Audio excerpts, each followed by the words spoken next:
할렐루야. 4월 9일 화요일 원포인트 큐티 가운데 오신 여러분들을 주님의 이름으로 사랑하고 축복합니다.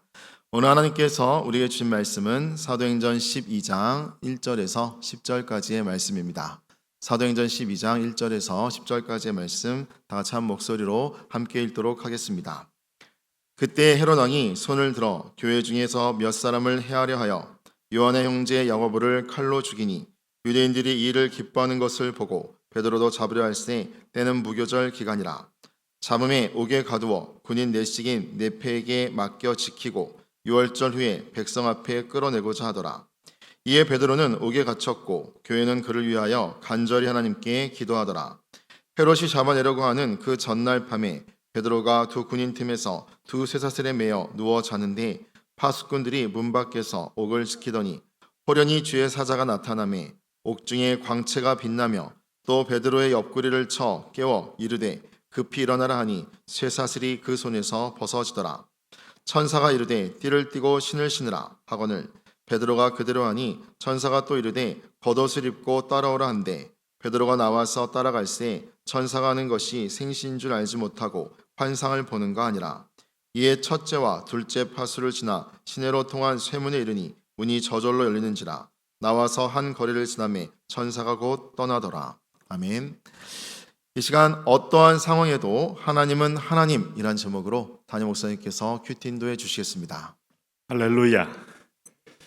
자, 오늘 우리 4월 9일을 맞이하면서 우리 화요일 날은 항상 저는 화요일 날 하면 좀 거룩한 엔진이 가동되는 불의 날이다 이런 마음을 갖습니다. 화요 중보가 있고 또 여러분 새롭게 시작하는 복된 우리 교회 온 교회가 엔진이 가동되는 축복의 날입니다. 물론 쉬는 날은 없습니다만은 하나님의 전진기지로 세상을 향한 거룩한 군함으로 우리가 나아가는 날이다 하는 생각을 합니다.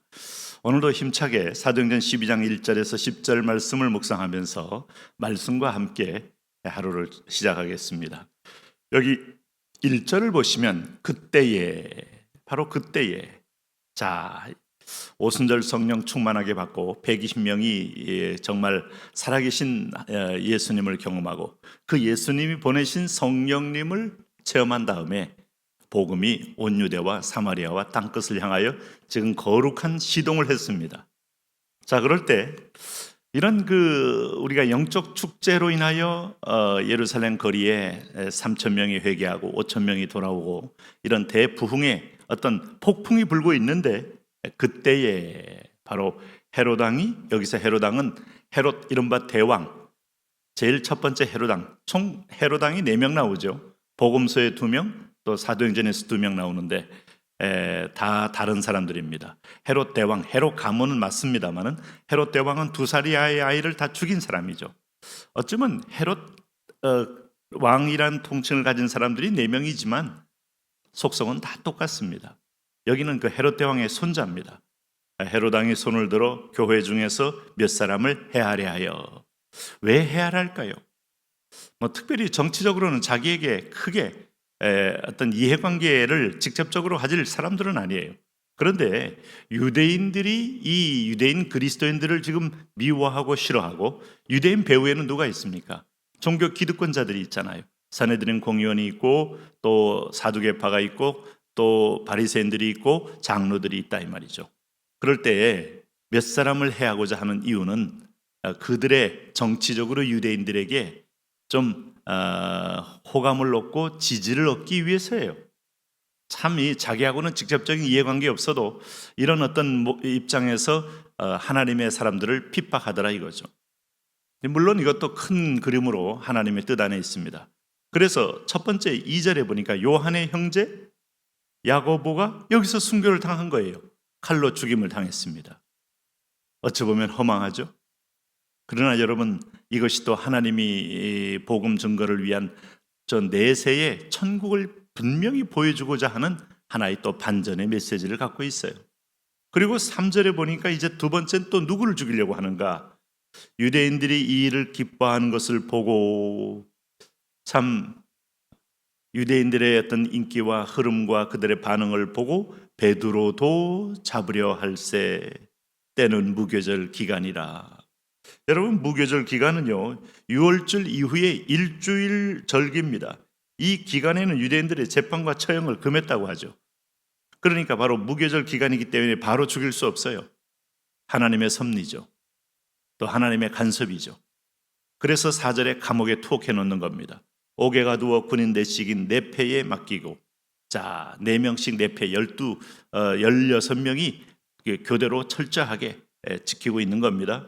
6월절 후에 백성 앞에 끌어내고자 하더라. 이때부터 이제 베드로까지 죽이면 복음의 핵심, 베드로의 설교로, 첫 번째 설교로 3,000명이 회개하고 5,000명이 돌아오고 막 2만 명이 들썩거리면서 믿는 역사가 일어났으니 유대인들은 얼마나 헤롯에게 박수를 치겠습니까?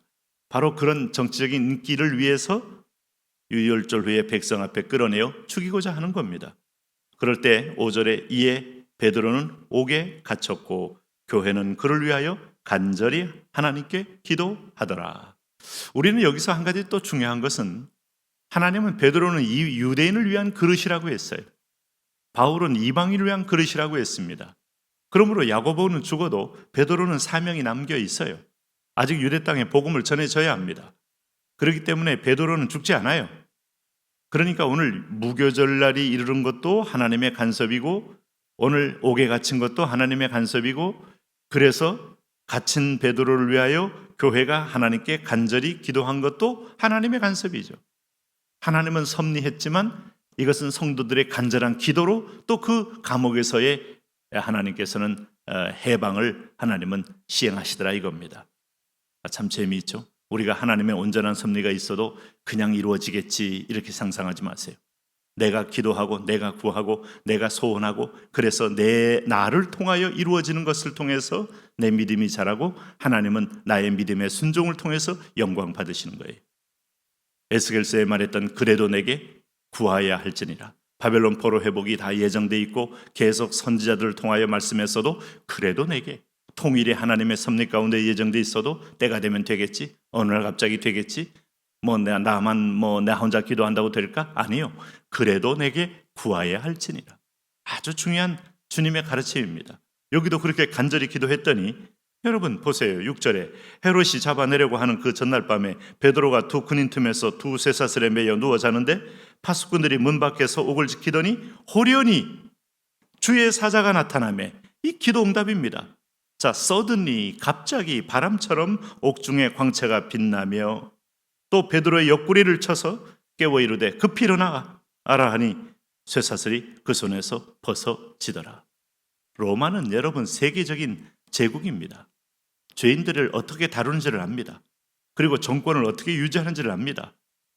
정권에 방해되는 세력들은 어떻게 처형하는 것도 로마가 고안한 십자가 형틀입니다. 쇠사슬이 벗겨져요? 불가능한 거죠. 그러나 하나님이 개입하니 호련히 쇠사슬이 그 손에서 쑥 하고 벗겨지게 되는 겁니다.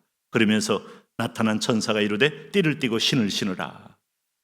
베드로가 그대로 하니 천사가 또 이르되 겉옷을 입고 따라오라.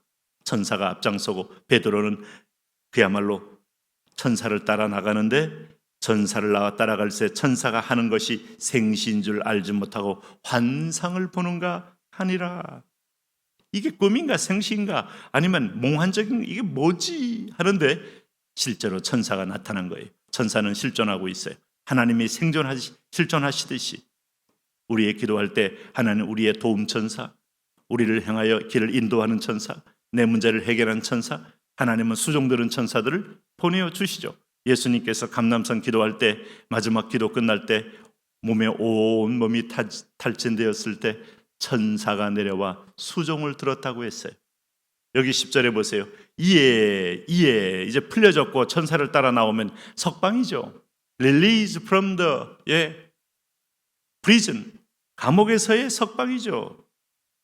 첫째와 둘째 파수를 지나 이게 감옥이 이제 층층이 있으니까요. 시내로 통한 쇠문에 이르니 문이 저절로 열리는지라. 어떻게 저절로 열립니까? 쇠사슬이 저절로 풀리고 문이 저절로 열리고 우리가 인생 속에 자동문처럼 믿고 나갔더니 하나님의 천사가 앞서가서 고리를 풀어버리고 오늘도 손에 있는 매에 있는 수갑을 풀어버리고 하나님이 하시는 거예요. 그러므로 오늘날에도 이런 기적은 그대로 이어질 수 있습니다. 한 거리를 지나며 천사가 곧 떠나더라. 천사는 여러분 베드로를 그야말로 온 교회가 함께 기도하는 자리까지 인도하고 싹 떠난 겁니다. 너무 멋진 영화 같은 한 장면 아닙니까? 베드로는 아직 사명이 있기 때문에 당신도 죽지 않아요. 사명이 있으면. 야고보의 죽임은 개죽음이 아니에요. 비록 헤롯이 인기를 얻기 위해서 야고보를 칼로 죽였지만 야고보는 사명 다한 거예요. 순교자로서 영원한 하나님의 별 같은 반열에 이르게 된 겁니다. 그러나 베드로는 살아나야 할 이유가 있어요. 계속해서 유대인들에 대한 복음 증거가 베드로에게 주어진 사명이기 때문에.